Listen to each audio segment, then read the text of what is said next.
What's up, everyone? It's Aaliyah and Ghost Hunter. And today we have decided to start making car videos, but have it more kind of podcast-ish. We're going to be talking about paranormal and our favorite horror movies and all sorts of stuff like that. Sorry, you can't see my face. Ignore the gay hand. Anyways, so for this podcast, I think we're just going to talk about some of our favorite horror movies. And just... What are you getting? You big back. Stop eating mints.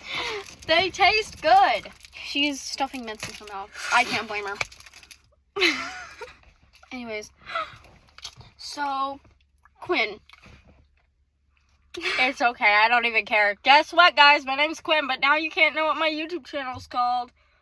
They already know. Sucks for them. If you comment on my YouTube video saying my name, I will hurt you. Oh, we can't do that. This video will get taken down. I'm kidding. She's messing, guys. She won't really. She's full of empty threats. I promise.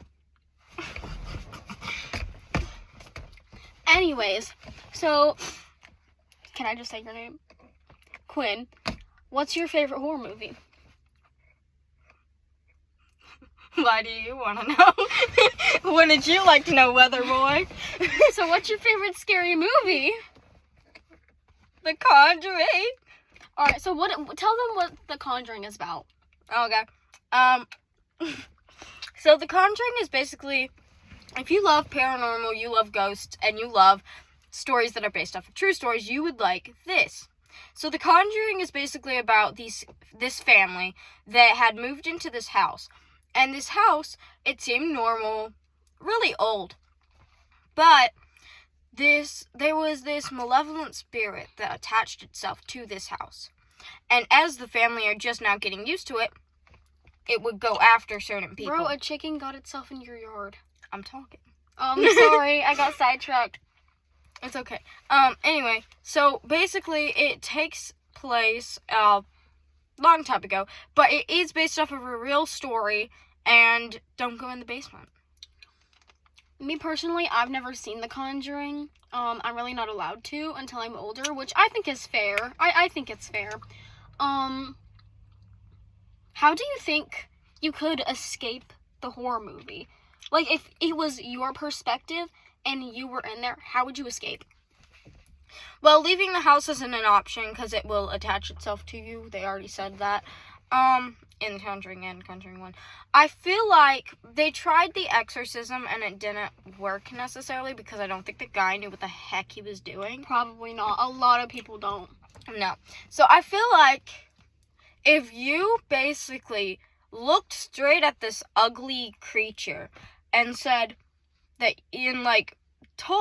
basically told it you ain't scared of it and proved that you're not scared of it, I think it would not go after you anymore, simply because its whole point is to scare you. Yeah. I feel like standing up to certain things helps because I've done that before. And I know that in a lot of not everything though. In a whole lot of horror movies, you see it's the basics. It's the same thing.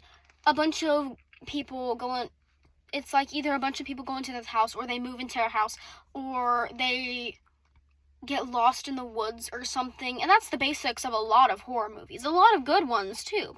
And if it's haunted, don't go in the house in the first place. Why are you going in the house if it's haunted and it looks creepy? If it looks creepy, don't go in the house. Now, I understand that, but here's the thing. They didn't know it was haunted. They didn't. That's a fair point. But in a lot of horror movies, that kind of stuff happens. The main spirit's name, I just remembered her name, is Bathsheba. She killed herself in that house. Not in it, outside of it, on a tree. So... Trigger warning, by the way. Sorry. Oh, yeah, we'll tag that in the comments and stuff. We can probably bleep out. So, in real life, the Conjuring is based on a true story. Bathsheba Sherman, was taking care of this, infant in this house while the parents were gone. And she laid the baby down for a nap, and the baby got really quiet a few hours later. And Bathsheba was getting concerned, and she looked down in the crib to see... What it? She looked in the crib to see the baby in blood. So apparently a pin had got in the baby's head. It offed it. So she was framed for a lot of different deaths that happened. That baby, they believed it was witchcraft and that she wanted to the baby. So when she had set the baby down, I believe that the pin was already in the crib by accident. But you never know, because witches were a real thing, apparently. Actually, if you want to get into like the logistics of that and stuff, people were not actually witches, and they did not study witchcraft. There were these berries that the women were eating that they thought were safe, that made them kind of go insane-ish. Rabid. And so they were convinced that they were witches, and they were trying to prove that they weren't as soon as the berries like wore off or something. So they weren't actually witches, but they were accused, and a lot of people were. So yeah, and now my favorite story for witches is where these two little girls, they were evil little girls. They were so mean. They would go after their nanny, I think it was, or their mom. One of them. And they basically would make it out to seem like they were a witch. They would do all these tricks, and they got them framed for being a witch. And they were twins. What's the movie name? It's not a movie. It's real life. That actually happened. Oh, really? Mm-hmm. That's a true story. Very nice. Let's see. If I had to pick my favorite horror or scary movie, I would probably pick... I want to say The Black Phone is a really good one, but really all that has is violence and gore. If you really want to get into psychological things and stuff, I would pick The Turning with Miles Fairchild, who Finn Wolfhard plays.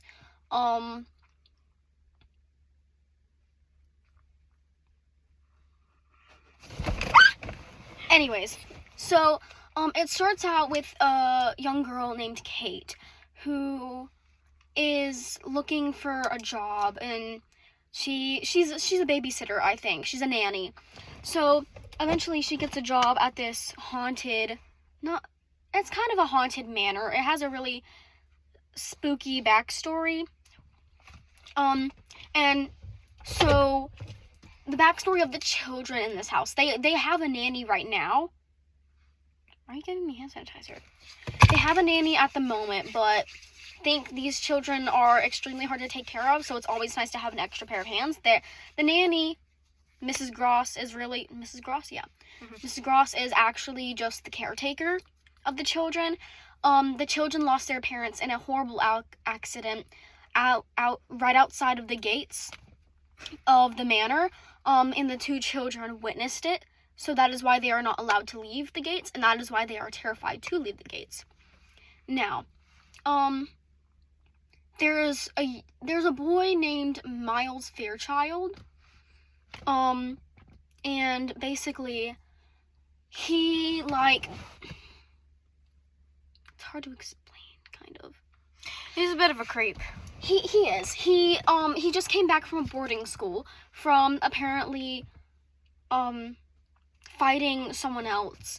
The caretaker thinks that these children are precious angels, that they're perfect, that they can never do anything wrong. But it's a whole nother story.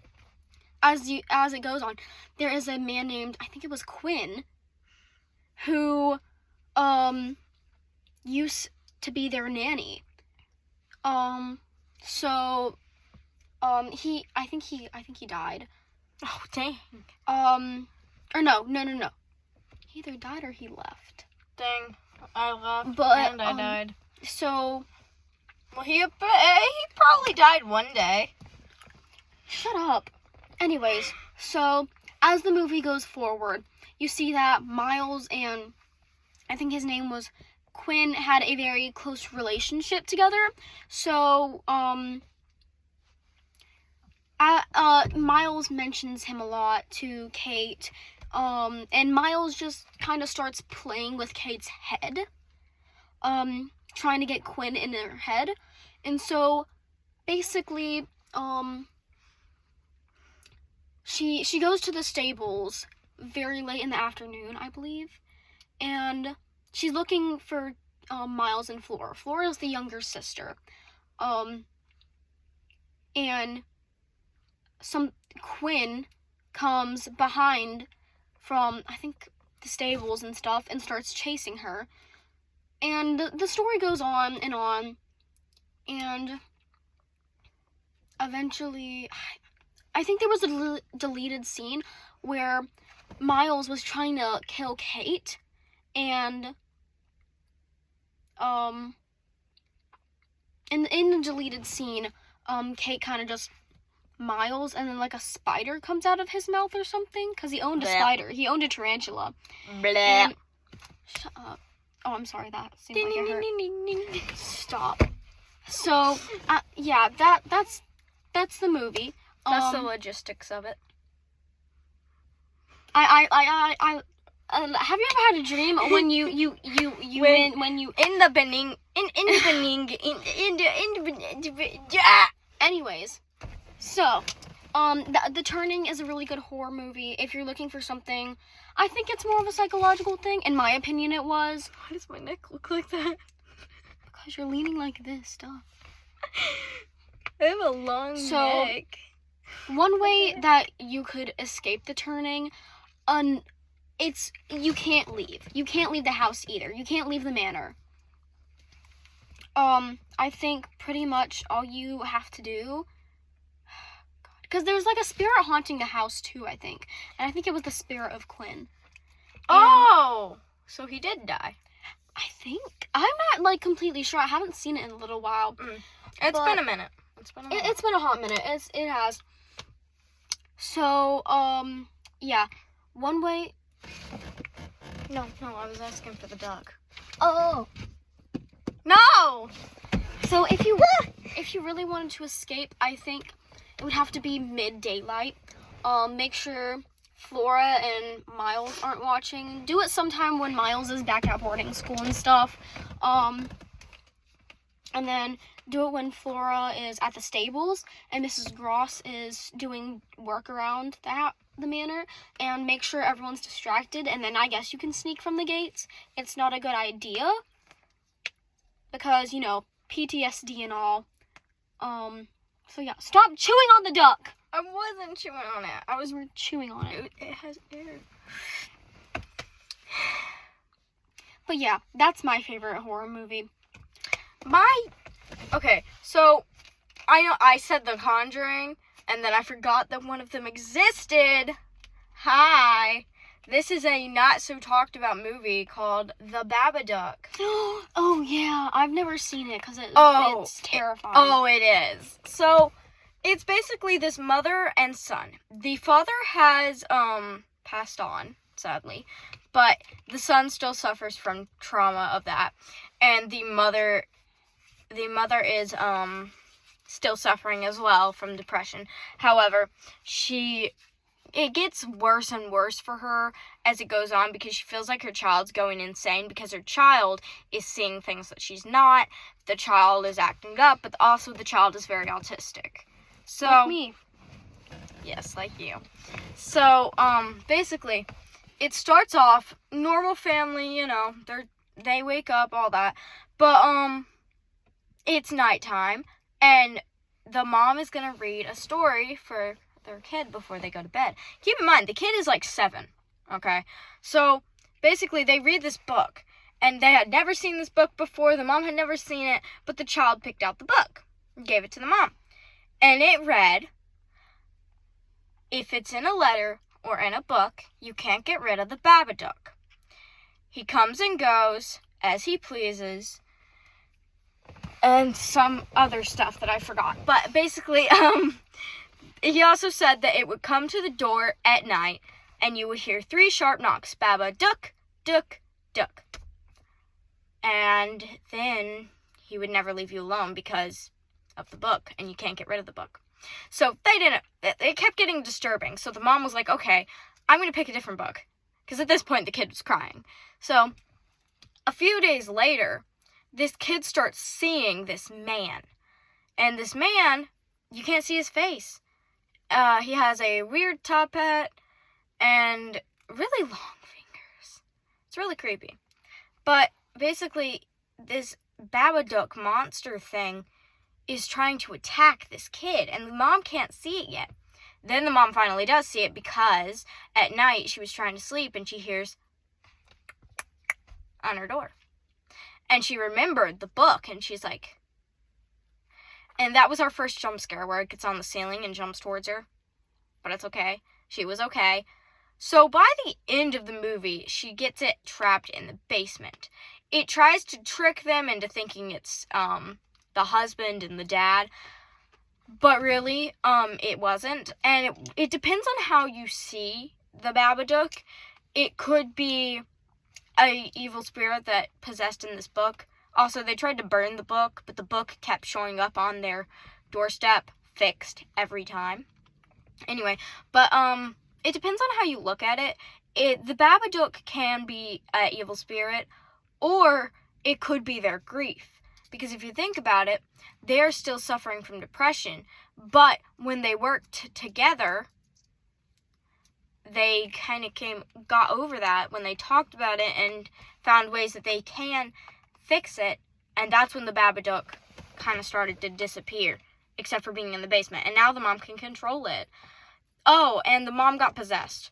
But yeah, that's basically the logistics of it. Another one of my favorite horror movies. Oh yeah, speaking of like horror movies and stuff, I may or may not be able... I think I'm still able to watch it, but one day me and her were alone. Not alone. We were in my room and we were watching Annabelle on Netflix, right? And it kind of scared me a bit, and so I come back from the bathroom, right? And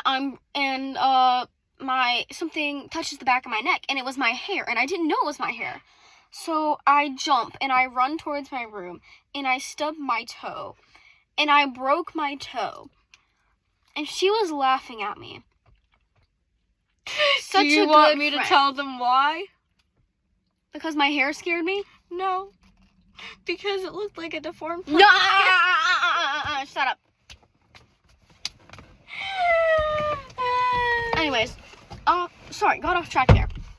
Another one of my favorite horror movies is something called The Black Phone. It was released in 2022. Get off my shoulder. It was released in 2022. It had Mason Thames, Miguel Mora, Jacob Moran, all sorts of stuff. Jacob Moran? No! My time. Anyways, so there's this town in South Denver. And the movie starts off at a baseball game. And there's a boy, Bruce Yamada, and a boy, Finney Blake. Finney Blake is the main character in this movie. Well, Bruce Yamada's team beats Finney's team. And as Bruce is walking home, he sees a black van. And it said something magic.